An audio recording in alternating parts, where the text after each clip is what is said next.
leave this right over here and take just this right in front of the homeless shelter.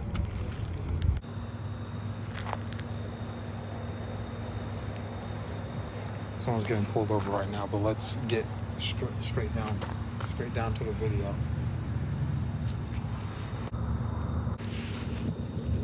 So luckily this time we don't have to worry about any background noise or anything like that, because I'm outside currently.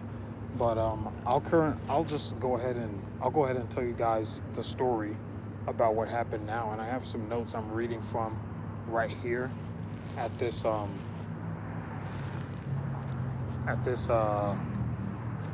my phone.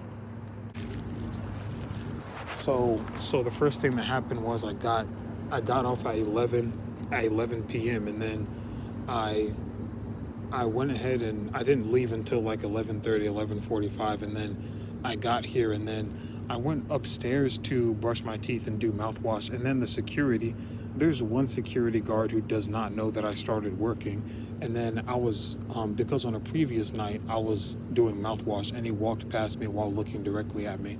And last night, also known as this morning, before I went to bed, he was like, "You can't be in here, man." And I told him I was just doing mouthwash, and then he said it only takes a few seconds to do mouthwash, and I said I have to do it for 1 minute, but he wasn't hearing me. He wasn't willing to listen to me too much.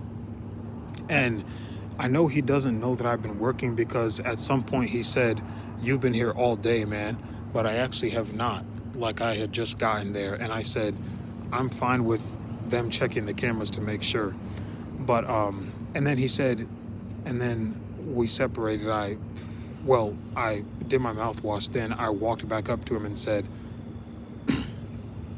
I brushed my teeth and went straight to mouthwash. And then he looked at me, he was like, "I said okay."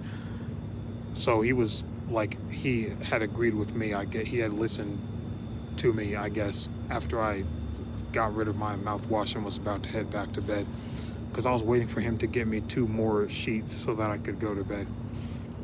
But I'll let him know tonight that I started working, because the other security also knows, so he can ask his other 2 co-workers. But also this morning, I was inside the bathroom, and then I sat close to somebody's stuff, and I wasn't super close, but his stuff was like a few feet away from me. But there was a lot of space on the bench to the left of me. There was a lot of space. So he walked out and he said, "Is this your towel?" And then I showed him my 2 towels, and then he said it's gotta be, because he said it's gotta be my towel. But the janitor told me later on that he already put that black towel there.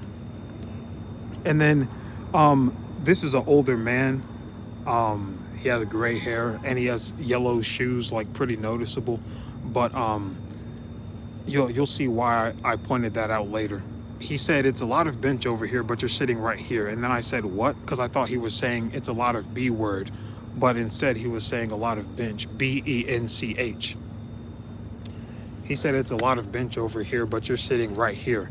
And he was asking me if I stole his stuff, and he said,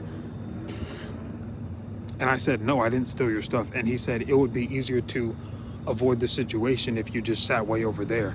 And then I was like, "I sit where I want to sit." And then he was like, "So what if somebody was to put their hands on you, since you want to be a smart man?" And then I said, I'll defend myself." And then at some point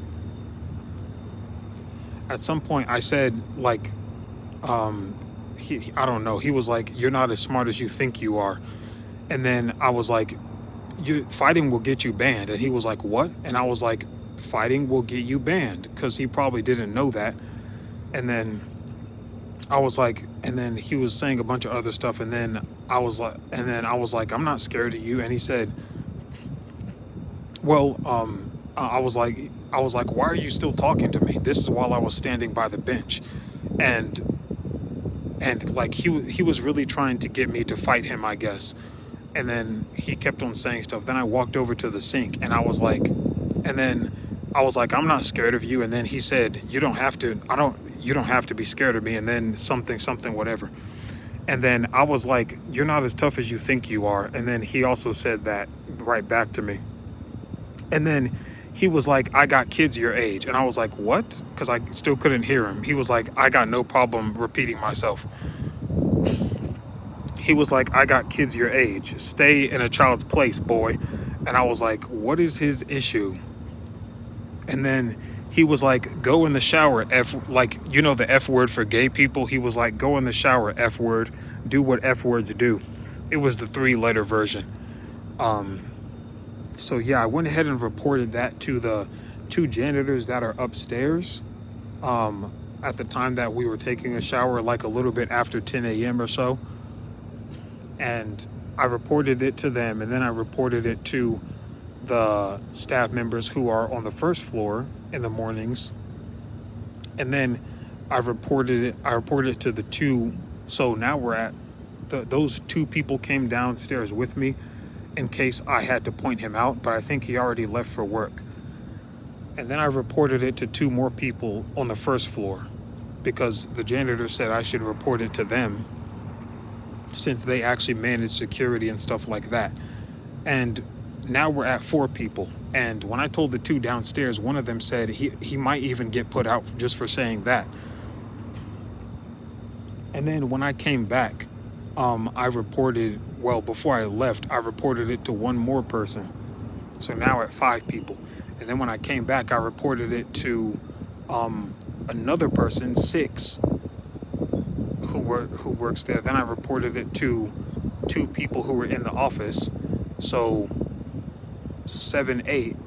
1, 2, 3, 4, 5, 6, 7, 8. And then I reported it to another person who was inside, who doesn't manage security, but he's like in the back somewhere usually. So now I reported it to 9 people at this point, the incident that occurred. And they said to let somebody know discreetly. The 3rd person that I spoke to, as well, the 5th person I spoke to before I left to wash my clothes, the same one that gave me a sack lunch yesterday, or I think the day before. But that same one, he told me to let him know discreetly. And then the other one, when I went, that was inside the office just several minutes ago, he also, well, not him, but the last one that I spoke to, who's usually in the back office, he was like, don't point him out in front of everybody, just like let us know, hey, it's that guy. And then he was asking me, hey, is it a white guy or a black guy? And I described it. It was a black guy, a little bit taller than me. He has like a gray beard, and he's usually wearing a certain type of hat that has a certain sports team, and it has a ball on top of it. And then he has like short gray hair and stuff. And I mentioned that he was wearing yellow shoes. He had yellow shoes by the shower, but I don't know what he's wearing because I didn't see him. I don't see him here right now. And then he was asking me, do you know what he looks like? I said, I definitely know what he looks like. So yeah, he went ahead and got reported. So we're going to just move on like that. But other than that, I left, washed my clothes, and got a lot of food, and then came back. And then the last person I spoke to, his radio went off. He was like, that one guy you were talking to, and I leaned forward because I was nervous they were talking about me. But then the walkie-talkie said, that one guy you were talking to, the older guy wearing all black. And then I walked away because, yeah, they weren't talking about me.